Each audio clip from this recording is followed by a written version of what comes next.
Good morning, good afternoon, or good evening. Whatever time it is when you hear this message, I pray that you're poised to receive, to accept, and to respond to words of wisdom. Ashe. You might find this hard to believe, but I am an introvert. I am as much an introvert as I am an extrovert. And as an introvert, I I have a rich inner world. I enjoy deep thought.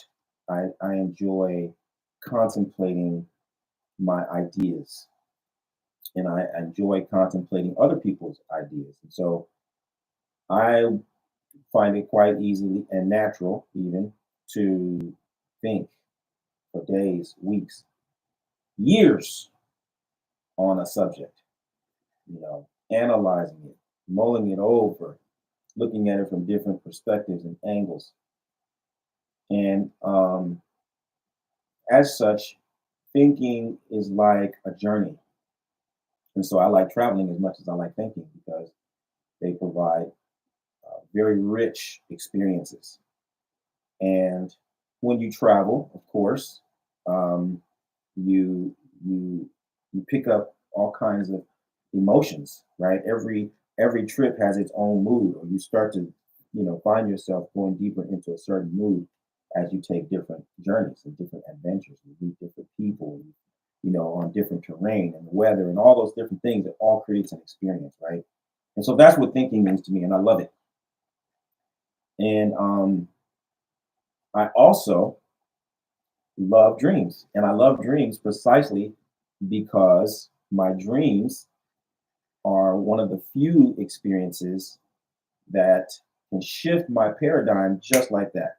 I can be thinking all one way, and I'm deep into a certain mood, and then I have a dream, and boom, just like that.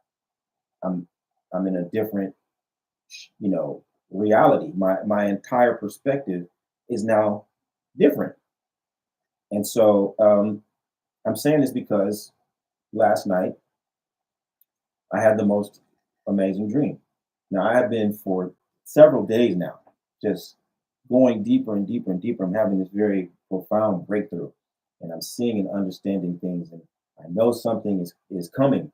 I know something is being revealed to me, and then I have this dream, and the dream just has opened my eyes, opened my mind, opened my heart to something that's very fundamental to my being.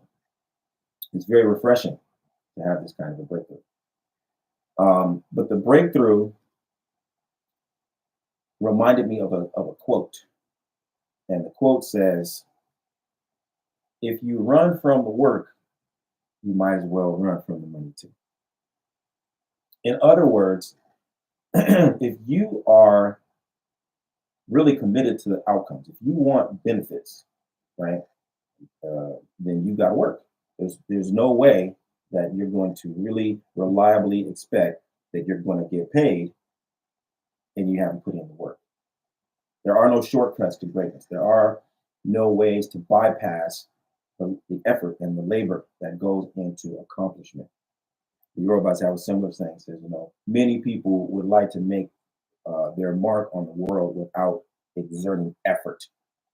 Right? Many people would like an etch. Is really the proverb is like many people would like to etch a mark onto the earth, but they don't want to exert themselves to force the tool to make a mark. You got to work to make it happen, right? And this is really getting into the true essence of the lessons that I want to share, which is the same is true of our destinies. The same is true of your destiny, okay?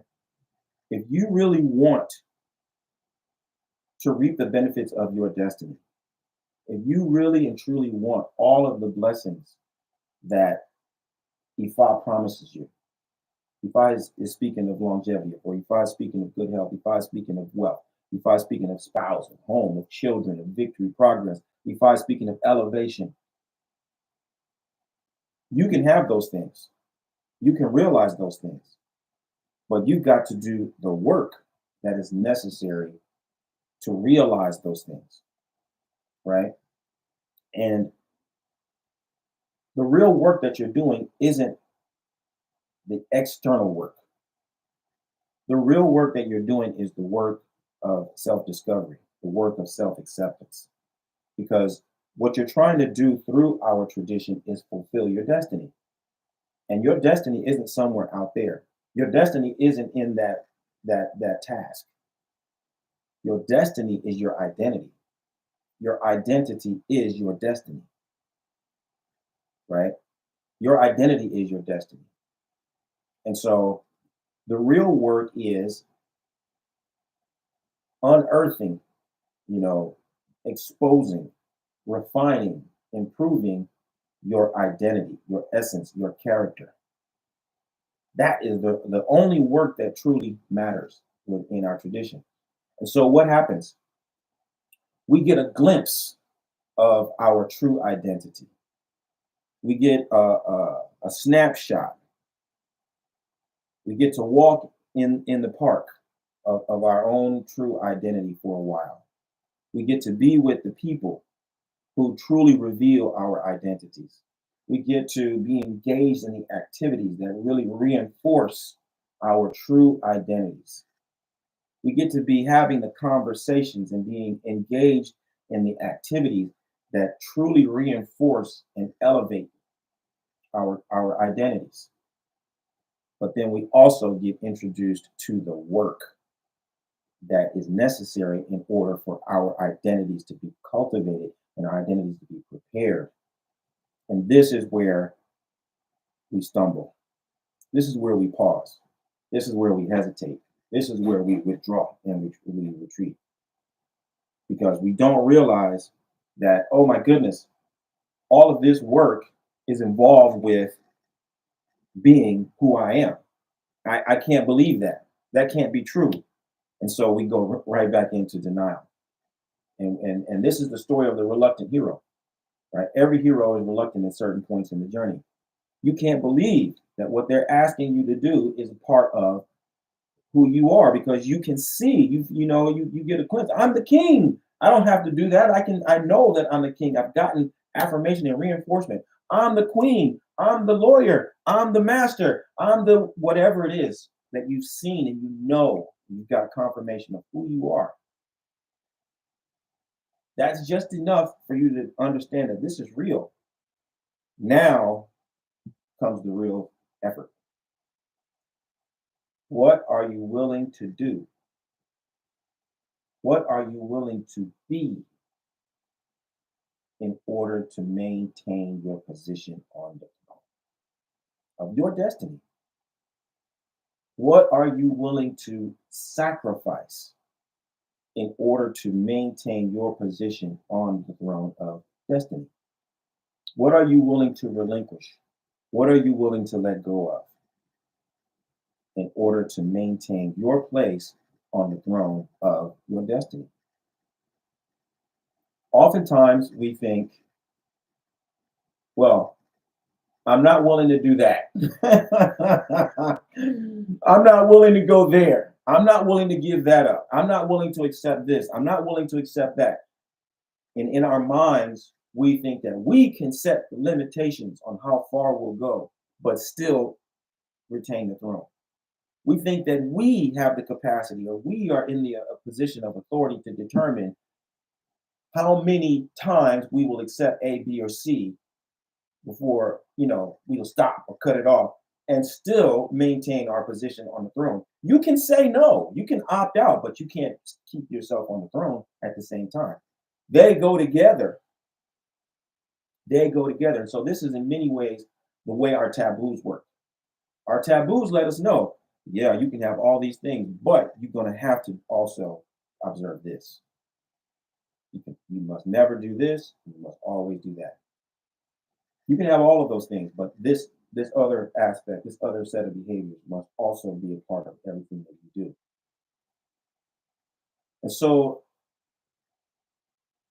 everything that we do, everything that we do, every single thing that we do either reinforces our identity or it contradicts our identity.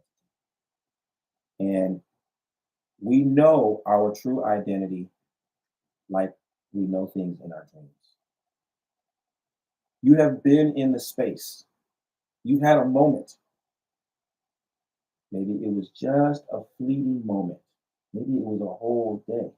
Maybe it was a month. Maybe it was a year when you were in total sync with your true identity, when you went to sleep and woke up with total relief in knowing that everything is exactly the way you want it to be. That moment is the guiding principle of all of your decisions. Go back to that moment, recapture that moment, settle deeply into that moment.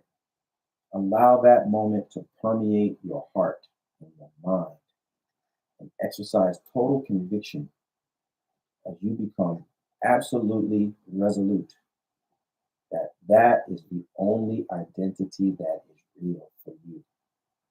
Everything else is illusion. And start making your decisions from where you are right now. Start making all of your decisions to reinforce that moment, to clarify that moment, to amplify that moment, to allow that moment to radiate bigger and bigger and bigger from your heart, from your mind, and to saturate your entire being.